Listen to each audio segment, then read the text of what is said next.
Hey Emilio, welcome back to the podcast. Today, we're diving into a topic that I think makes a lot of Spanish learners, myself included, break out in a cold sweat. Phone calls in Spanish. Oh, Wesley, you've hit on a nerve. Honestly, it's one thing to have a conversation face to face, where you can read expressions, gestures, all those nonverbal cues. But when you're on the phone, it's just your ears and your mouth. It's a whole different ballgame of anxiety. Exactly. It's like suddenly you're operating with half your senses tied behind your back. I remember one time, I had to call an airline in Mexico to change a flight, and my heart was just pounding.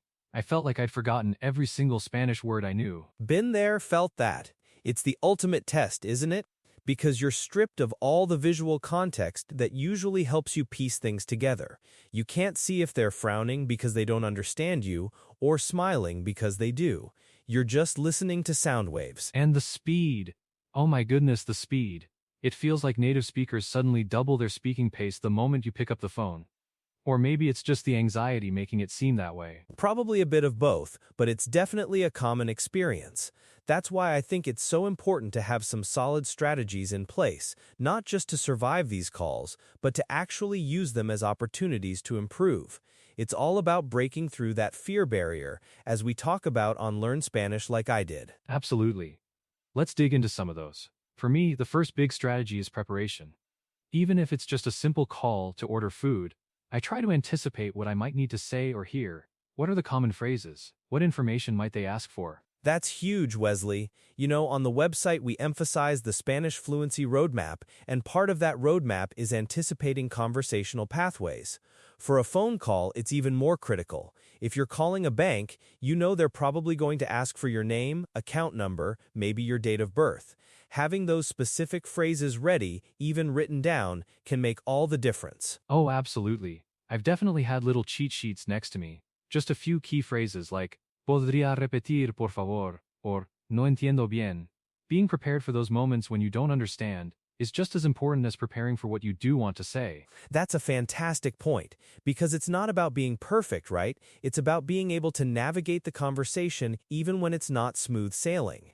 Acknowledging that you don't understand is a sign of effective communication, not failure, and having those ready-made phrases saves you from fumbling in the moment of panic. And speaking of panic, sometimes I just freeze. My mind goes blank. What do you do when that happens, Emilio? What's your go-to move? My first move is usually to take a deep breath. Seriously, it sounds cliched, but it helps recenter you.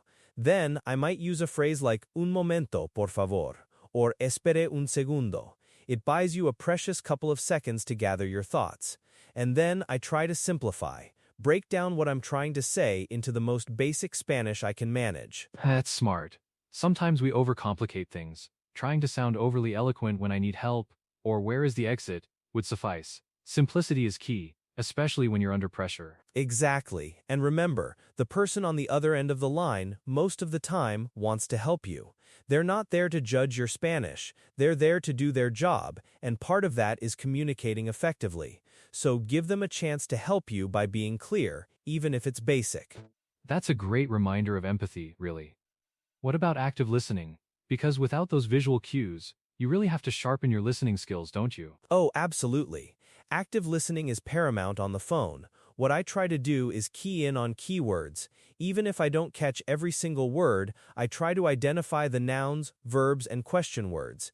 Is it cuándo, dónde, cuánto?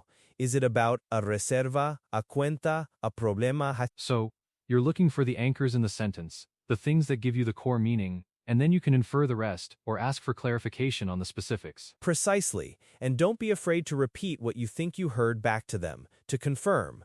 Like, entonces necesito llamar mañana a las 10. That shows you're engaged, you're trying to understand, and it gives them an opportunity to correct you if you got it wrong. It's a technique we emphasize in our Spanish conversation practice module, Learning to Master the Art of Conversation, which includes confirming understanding. I love that. It's not just a strategy for understanding, but it also builds rapport, I think. It shows respect for their time and their language. What about pronunciation, Emilio? Because if they can't see your mouth moving, clear pronunciation becomes even more important. Spot on, Wesley. This is where our pronunciation mastery comes into play. On the phone, every vowel, every consonant, every rolled R matters that much more. A slight mispronunciation can completely change the meaning of a word, or worse, make you unintelligible. And it can be really discouraging when you feel like you're saying something correctly, but they just aren't getting it. It's easy to blame your accent, even if that's not necessarily the whole story. Exactly. So spending time practicing pronunciation, especially the sounds that are tricky for English speakers, like the r, the ny, the clear distinction between b and v, really pays off. It's not about eradicating your accent entirely, but about being understood clearly.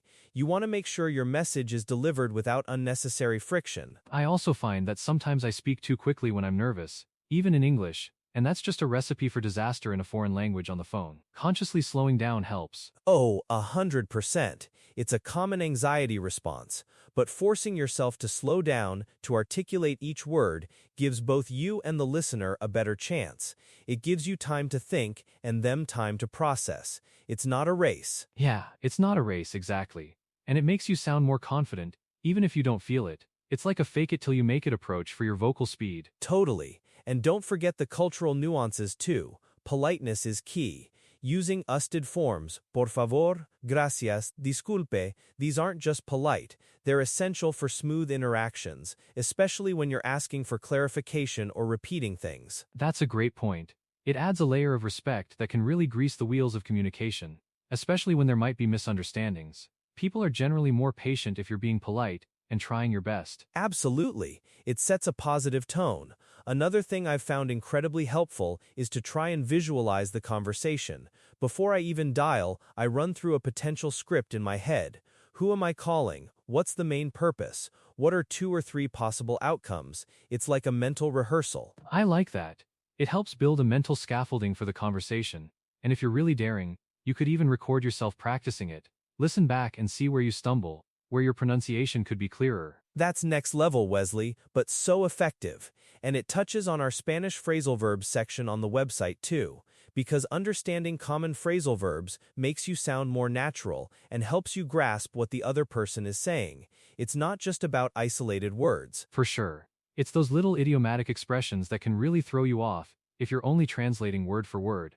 What about when you've done all that, and you're still just completely lost? Like, they said something so fast, or with an accent you're unfamiliar with, and you just have no idea. That happens. My ultimate fallback is, perdón, ¿podría hablar más despacio, por favor? Or if it's really bad, mi español no es muy bueno, ¿podría explicarlo de otra manera? Or, ¿hay alguien que hable inglés? You know, sometimes you just have to admit defeat temporarily, and that's okay. The goal is to get the task done, right? Yeah, it's about being pragmatic. It's not a test of your Spanish proficiency in isolation. It's about getting the information you need, or conveying what you want. And sometimes that means switching to English, or asking them to slow down considerably. And honestly, most people are pretty understanding. They really are, and every single one of those calls, no matter how clunky, is practice. It's immersion. It's building that Spanish mind we talk about. The more you do it, the less anxious you'll be. It's a muscle you're training. That's a fantastic way to look at it. Each interaction is a small victory, a stepping stone. Even if you only understood 60% of what was said, that's 60% more than if you hadn't made the call at all. Exactly. And you can even take notes during the call, or right after. What words did you not understand? What phrases did they use? That becomes your personal study material for next time. Turn every challenge into a learning opportunity. That's smart. That's how you really start to unlock your full potential, right? You analyze, you learn, you adapt. It's the whole philosophy behind what we do at Learn Spanish Like I Did. Absolutely. It's not about avoiding the difficult situations, it's about equipping yourself with the tools and the mindset to tackle them head-on. Because honestly, some of the biggest leaps in my Spanish fluency came from those uncomfortable phone calls. Me too. Looking back, those challenging moments were the ones where I felt the most growth. So, to anyone out there dreading that next Spanish phone call, remember, prepare, listen actively, don't be afraid to ask for clarification, speak slowly, and most importantly, give yourself some grace. Couldn't have said it better myself, Wesley. Every call is a step forward, even the messy ones. You've got this. And for more strategies to boost your confidence and unlock your Spanish fluency, make sure to check out LearnSpanishLikeIDid.com. Fantastic advice, Emilio. Thanks for sharing your insights today. And thank you all for tuning in. We'll catch you next time.